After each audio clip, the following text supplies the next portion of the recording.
Okay, it's 6 p.m., August 22nd, 2014, and time to get this public hearing for budget and tax rate and special meeting of the Board of Trustees of San Felipe Del Rio CISD underway.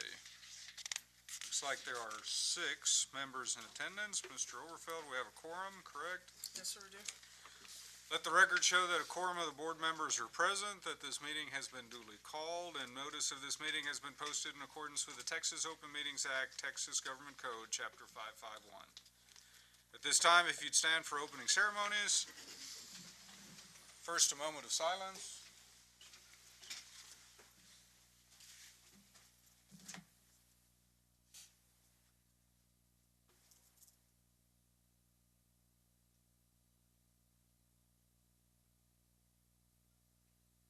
Now the Pledge of Allegiance. Pledge allegiance to the flag of the United States of America and to the republic for which it stands, one nation, under God, indivisible, with liberty and justice for all. Please be seated.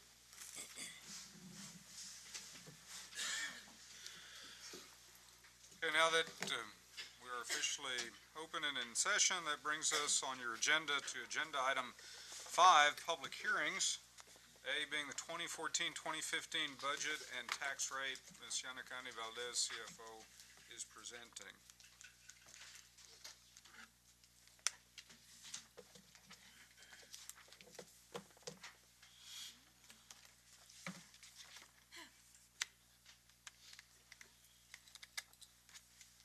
Okay. Good evening, and thank you for joining us for the public hearing for the 2014-2015 budget and tax rate. What we will be reviewing is our district goals. Sorry? Just so the board knows, we're televised, not just recorded. Televised. We'll be reviewing our district goals, our budget philosophy, budget compliance, our 14-15 financial plan with our executive budgets, which are general fund, debt service, and child nutrition, and then an executive summary, and then we'll give anybody the opportunity for questions. The 14-15 budget process began in January, and our district financial goals set the foundation of our budget philosophy. Our budget philosophy is that we will strive to maintain financial stability in all programs and operations of the district, maintaining the appropriate balances between expenditures and revenues at all levels. Under budget compliance, which is in Texas Education Code sections 44.001 to 006, the proposed 14-15 budget was presented at the 4th budget workshop on Saturday, August 9th. On Sunday, August 10th, the notification for the public hearing to discuss the budget and the proposed tax rate was published in the newspaper with our, right here down at the bottom of page 5A, with our proposed tax rate and what is calculated as our rollback rate, and so that the public knows the proposed tax rate cannot exceed the rollback rate. If not, we would have to go out for an election, and it does not exceed the rollback rate.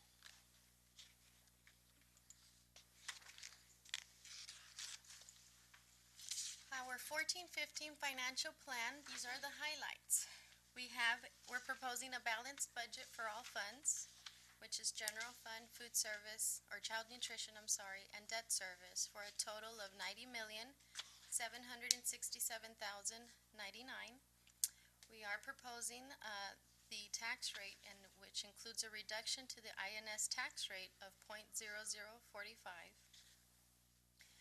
For general fund, there is an increase in the budget, revenue and expenditure budget, of $4,440,812. Over 70% of this increase in the budget is dedicated to wages. One of the largest increases includes the teacher starting pay salary matrix to change to start at $40,000. With that, that also includes a step increase of 5.3% for teachers and a step increase for all the other employees in other job classifications. We also have new or increases to our stipends. Bilingual ESL will increase to 2,000 from 1,100. The team leaders have 3 different categories, and each category would increase by $450. And then we have new stipends for secondary math and science of $2,000.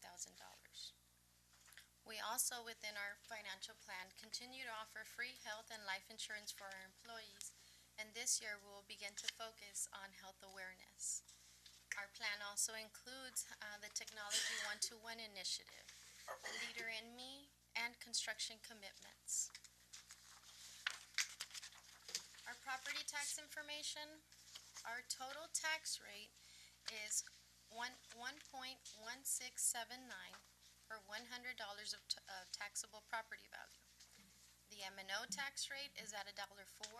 That's the same tax rate we've maintained, and there is no change to that tax rate.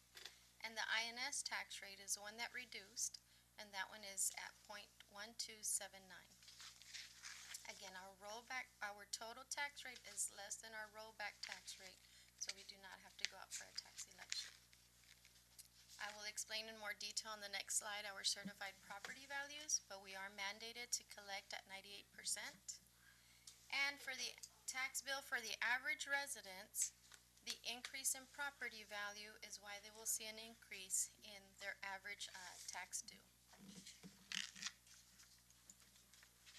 Our 2014 certified property values have a market value, which is a 3.31% increase to the 2013 certified market values, and that's at $2,578,476,086.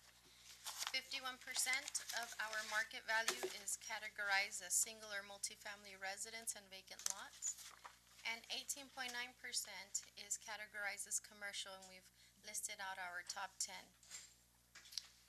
Our freeze adjustable taxable value, so after all of our allowable adjustments, we are then presented with the freeze adjustable taxable value. That is at a 2.83% increase to the 2013 certified value, and this is the value where we would apply our tax rates in order to calculate the revenue that will be generated by local tax collections for general fund and INS funds.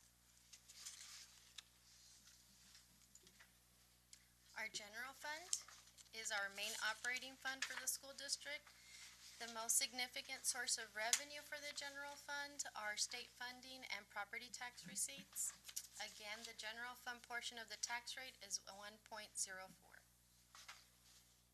Our proposed budget is a balanced budget of $79,883,201.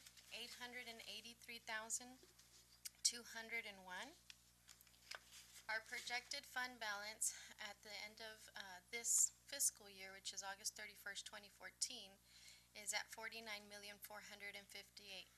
However, that would be our total fund balance, but when we calculate what our unassigned fund balance would be with the $25 million of commitments, it would be approximately $24,458,000. Now, we will be having our final meeting on Thursday, August 28th, where we will then project what our favorability will be for the 13-14 year and provide another projected fund balance based on that information. However, if you look at our budget that we're proposing, 3 months of fund balance, 3 months of expenditures to maintain a minimum fund balance would be at $19,970,000.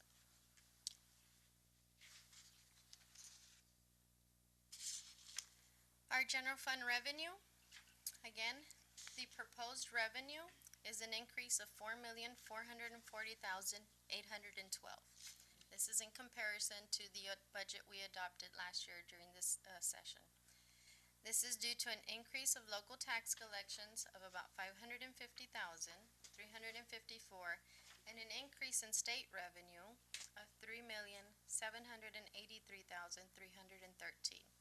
This is due to the changes in the funding formulas from the 83rd legislative session and an increase in our average daily attendance. If we look at the breakdown of our revenue, 77% of our revenue is from state funding, followed by our 20% of local property tax collections. Our general fund expenditures, of course, have the same increase in our budget since we're presenting a balanced budget. Over 70% of that is dedicated to wages, as we mentioned during the highlights, and also $1,045,000 is to focus on our one-to-one instructional technology. And as you can see, the largest percentage of our budget is categorized under instructional, which are these three functional categories. Our average daily attendance is one of the components of calculating our foundation school program, which is our state funding. And as we've presented in the past, we did have an increase to our average daily attendance, and which took us from where we were budgeting in the 13-14 year of average daily attendance of 9,732 to ending the year with actual average daily attendance of 9,944, which was an increase of 212. But this, what we ended the year with in 13-14 is what we used as our baseline for 14-15 revenue.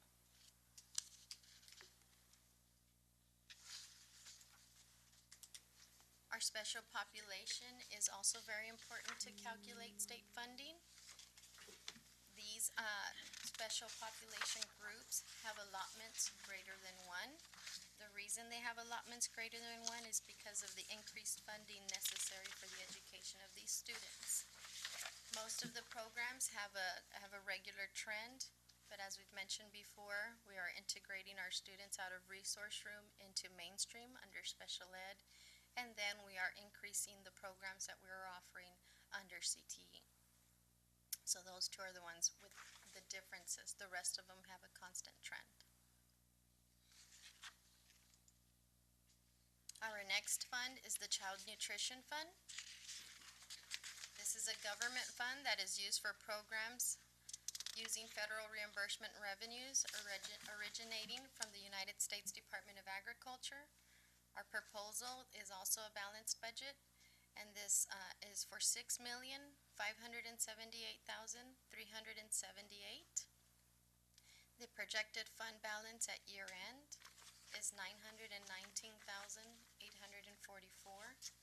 and during the 13-14 school year, the Child Nutrition Fund averaged approximately 80% participation, and the eligibility statuses are classified here down below, where it was over 70% for free and reduced lunch.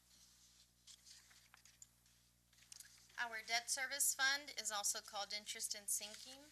This is the government fund that is used to account for the accumulation of property tax revenues for the payment of long-term debt principal and interest. The debt service portion of the tax rate is .1279 per $100 of taxable property value. This is the tax rate that fluctuates every year depending on the principal and interest that needs to be paid that year. So that's how we calculate this tax rate. And with the last refunding that we did from the Series 2005 note to Series 2013, we did have a reduction of the principal and interest, so that's why we were able to reduce our tax rate. The proposed budget is a balanced budget of $4,305,520, and the projected fund balance at year end of August 31st, 2014 is $1,065,931. Our executive summary, or the total for all of our three funds, is $90,767,099.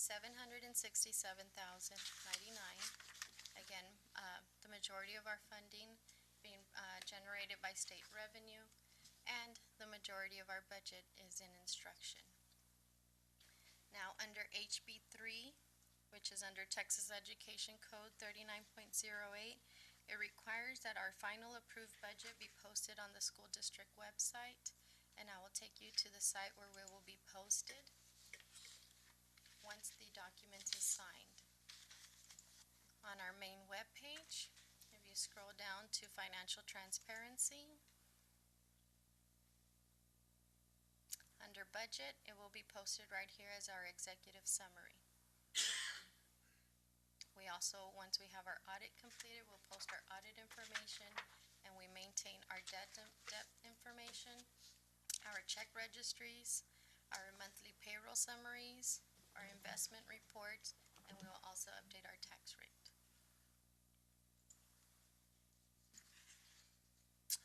Before we start or open it up for questions, I'd like to take the opportunity to thank my staff. They did a lot of work and everybody worked really hard. So I'd like to thank my staff for all of their hard work, cabinet for helping coordinate all of this, and thank you to the board for guiding us during all of the budget workshops. Well, thank you. Y'all keep us going, floating. Now we can open it up for questions, sir. Okay. Any questions from the board, Dr. Keys? $91 million budget, huh? Just about? Just about, sir. I remember when I first started it, we were in the low 50s. We're about double that. Wow. Wow. A lot going for energy costs and salaries. But I just seen the growth. Wow. That's 90, almost 100 million. Wow. Good work. Thank you, sir. Other comments or questions, Mr. Overfeld? Thank you so very much, Ms. Valdez, for all the work you and your staff put into this here over the last 4 meetings that we had, and for breaking the information down into much more manageable pieces. I really appreciate it. Good job. Thank you. Mr. Mesa? Yes, I also want to thank you for the number of budget workshops. We had 4 instead of 3, but I think it was. Next time I won't ask for it anymore. But I think what was wonderful about it, it wasn't rushed, and it was well detailed that anyone could understand. I think you made it, you simplified it a whole lot, and I just want to stress again to the board members how important it is. It shows attendance, but it's really enrollment. We had more students than in the past, but I think it's crucial that we maintain our good attendance and hopefully get some more students to kind of join in our district from either private schools, charter schools, and so forth, because of the success level that all these students have had, and I think it's been wonderful. Thanks again to all your staff. Thank you. Other comments? I too Rosanna? just want to echo that. Thank you to your department and for putting up with the million questions that we ask. I appreciate it. Thank you Thank you. for the transparency. Thank you. Anyone else of the board? Thank you. I appreciate it. Okay, if there's no more comments from the board, and if Ms. Valdez has nothing more to add on agenda item 5A, we'll move to the public comment section. That's correct, sir.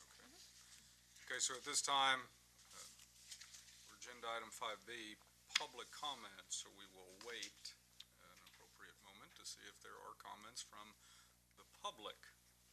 I don't think there is, but we will wait a little bit just to see, because nobody's here.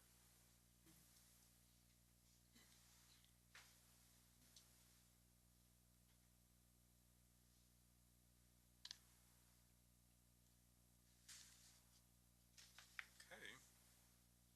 There is no one from the general public, and therefore there are no public comments. So that brings us to agenda item 5C. There's nothing further to add. We can close this public hearing. Yes? Okay. Thank you. Okay, thank you. Okay, that brings us to agenda item 6, business and finance. A, consideration to approve the appraisal roll and tax collection certification by tax assessor collector P. Munoz.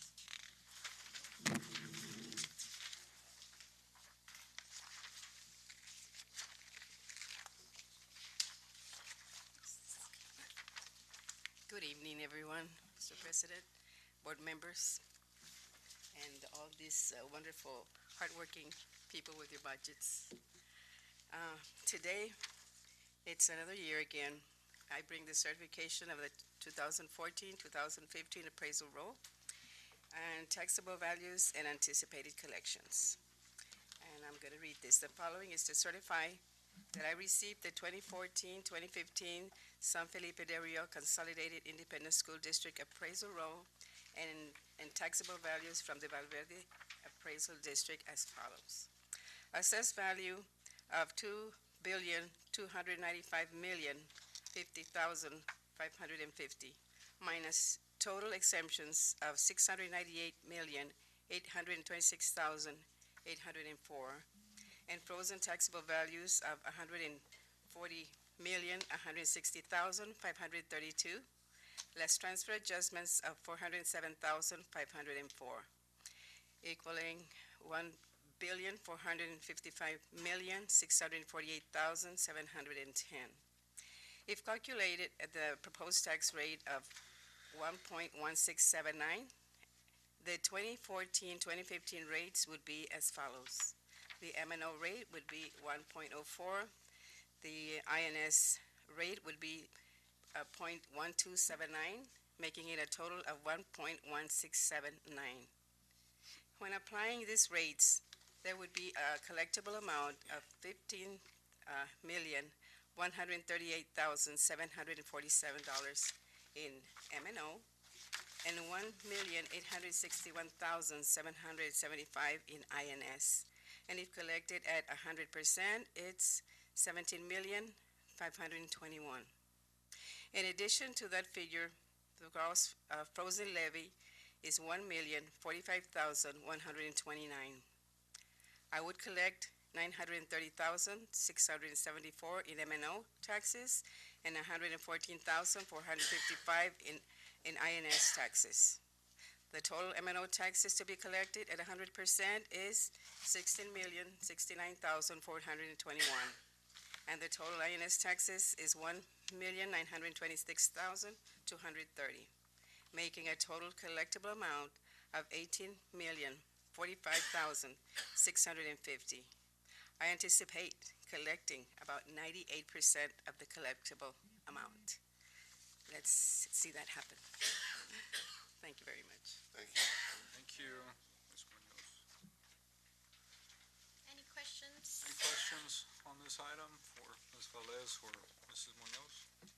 Okay. Okay, Read the recommendation. please.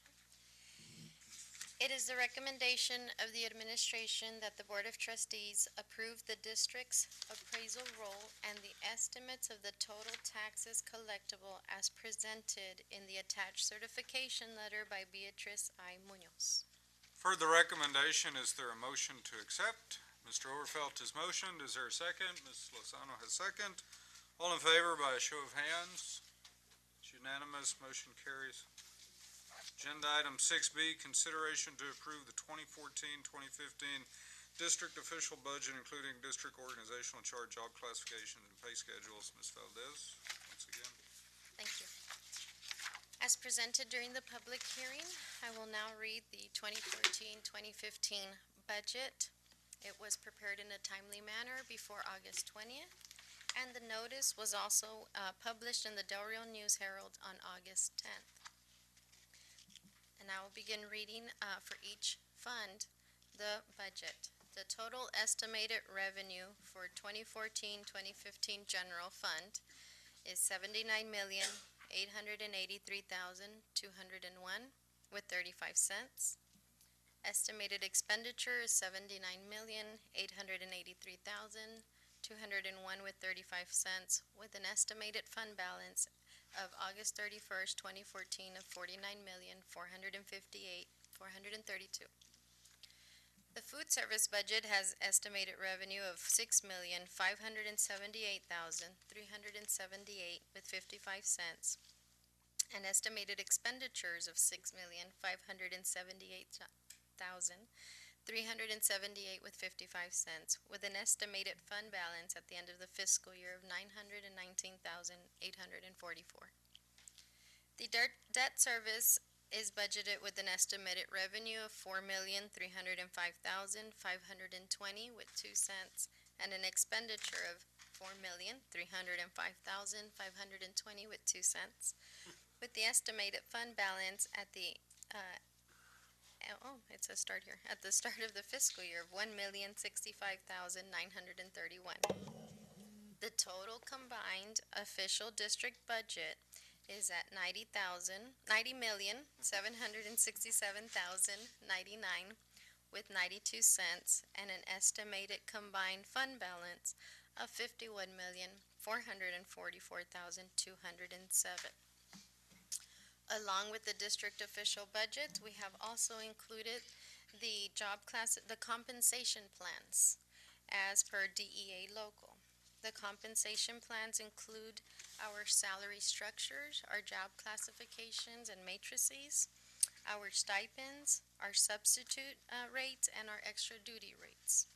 Those were included in your binders, which includes the administrative job classification and the matrices, the paraprofessional job classification and the salary matrices, the hourly job classification and the salary matrices, the teacher and professional job classification with their salary matrices, and again, the stipends for district-wide, campus, and athletics, and the substitute and extra duty charts. Are there any questions?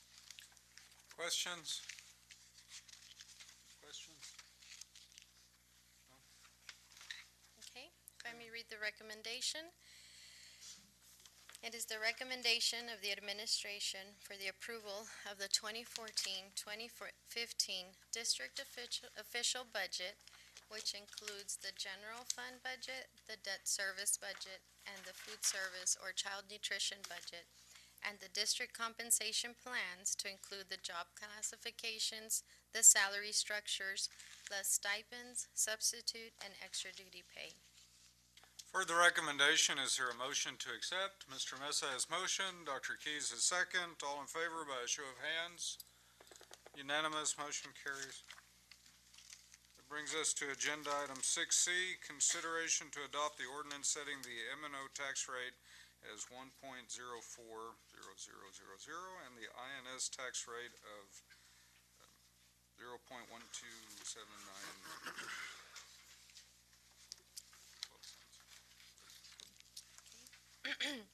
Again, on August 9th, we presented the proposed tax rate for, the purpose of posting the required public meeting notice. And again, that public meeting notice included a proposed tax rate of 1.167900 with the M&O tax rate of 1.040000 and the INS of 0.17900, and the date of the public hearing was set for August 22nd. On section 26.05 of the Property Tax Code, it provides the steps required for the adoption of the tax rate and the statements that must be included in the ordinance to adopt the tax rate.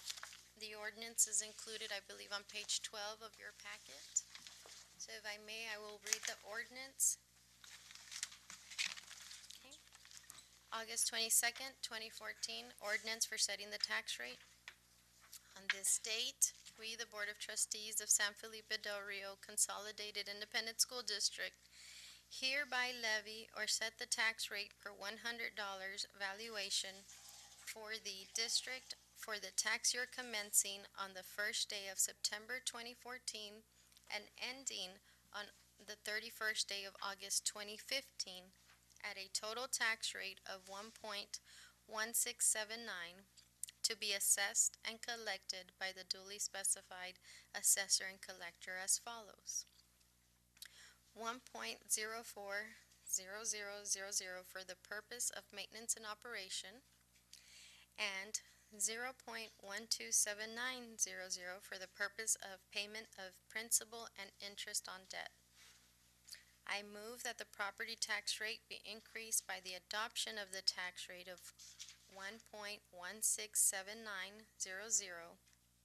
which is effectively a 2.48% increase in the tax rate. And I will explain this. This year's levy to fund maintenance and operation expenditures exceeds last year's maintenance and operations tax levy, which is the increase in property values.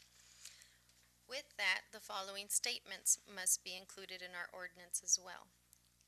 This tax rate will raise more taxes for maintenance and operations than last year's tax rate. San Felipe Del Rio CISD adopted a tax rate that will raise more taxes for more maintenance and operation than last year's tax rates. Such taxes are to be assessed and collected by the tax officials designated by the district, and it requires the signature of the board president and the board secretary. Included on page 13 of your book, of your binders or your books, is the language that is required to be set in the ordinance, and this language is generated when we process our information through the Truth in Taxation software by the state comptroller. On page 14 is the Truth in Taxation summary of all of our calculated tax rates. And these are, and the recent Texas Property Tax Code, Section 26.16, requires that since tax year 2012, we maintain these tax rates, and we have it also, it should also be posted on our tax assessor collector's webpage, if not on our webpage. So for tax year 2014, what we're proposing to be the adopted tax rate is 1.1679, and it breaks it out between M&O and INS. The effective tax rate, which is what the software calculates based on our increase in property value, says that that is the effective tax rate where we would generate the same resources to maintain our current efforts. That is the rate that the statement is comparing to our current tax rate, which is why it states it's an increase of 2.48%. 2.48%. However, that is simply a calculation, but we are required to stay below our rollback tax rate. If not, we would have to have an election, and we are below our rollback tax rate. Are there any questions? Questions? Questions? No questions. Okay. It is the recommendation of the administration that the Board of Trustees approve the attached ordinance for the fiscal year commencing on the first day of September 2014 and ending on the 31st day of August 2015, setting the M&O tax rate at 1.040000 and the INS tax rate at 0.127900 for a total tax rate of 1.167900. Before I restate it, just to point out for the record, according to this, it's a record vote, which by strict parliamentary procedure just means a clear indication of how each person votes. So we've heard the recommendation. Is there a motion to accept? Mr. Mesa has motioned. Is there a second? Ms. Lozano has second. All in favor by a show of hands, and if you'll keep your hands up. Dr. Keyes votes yes, Ms. Haynes votes yes, Mr. Overfelt voting yes, myself, Charles Carabinian voting yes, Bessie Lozano voting yes, Mr. Mesa voting yes. It's unanimous. Motion carries. Thank you. Thank you. Thank you. Mr. Chairman, Yes, sir. could I be excused? Yes, absolutely.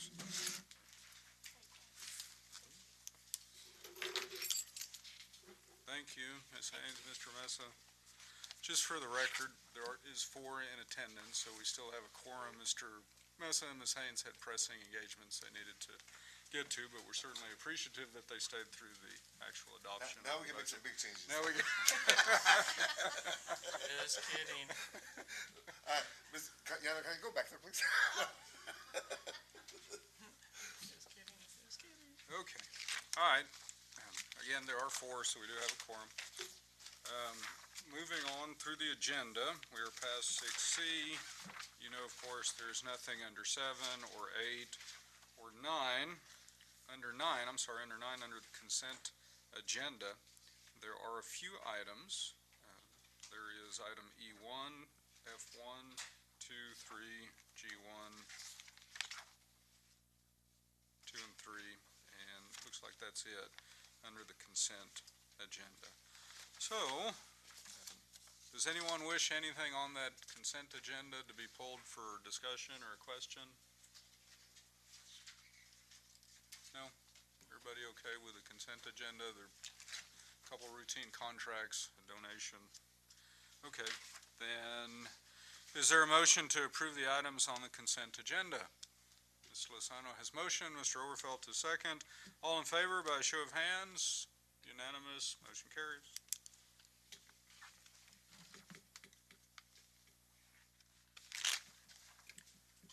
So now we are on agenda item 10, citizens to be heard. No one? Okay. Nothing under 11, 12, 13, 14, or 15. So that brings us to 16, closed session. It is now 6:36 p.m., August 22nd, 2014.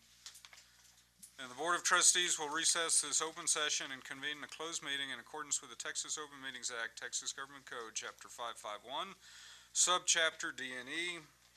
We are able to do that under 551.071, 551.072, 551.073, 551.074, 551.076, 551.082, 551.084.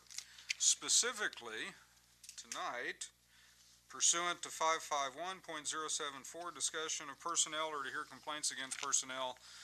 First being discussion of personnel report to include the following: new hires, district vacancies, retirements, resignations. 2, discussion of salary adjustments to include the following justifications: service credit, master's degree. All final votes, actions, or decisions will be taken in open session. We're now in closed session.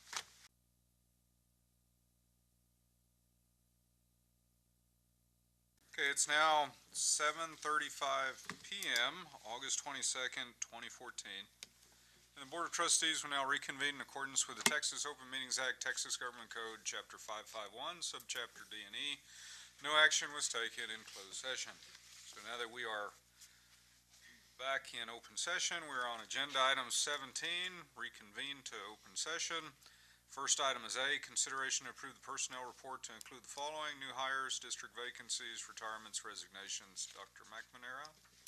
Good evening, Mr. Garabedian, members of the board, and Dr. Rios. At this time, the administration proudly recommends the following new hires for your consideration this evening, as well as several reassignments and promotions. First, Christopher Carrillo, second grade teacher at North Heights Elementary. Miss Elizabeth Guadalajara, fifth grade teacher at Garfield Elementary. Miss Lisa Garcia, first grade teacher at Garfield Elementary. Mr. Raul Nayola, PE teacher at Del Rio Middle. Miss Rosa Gallegos, English teacher, Del Rio Middle School. Followed by Mr. Robert Aguirre, science teacher at Del Rio High School.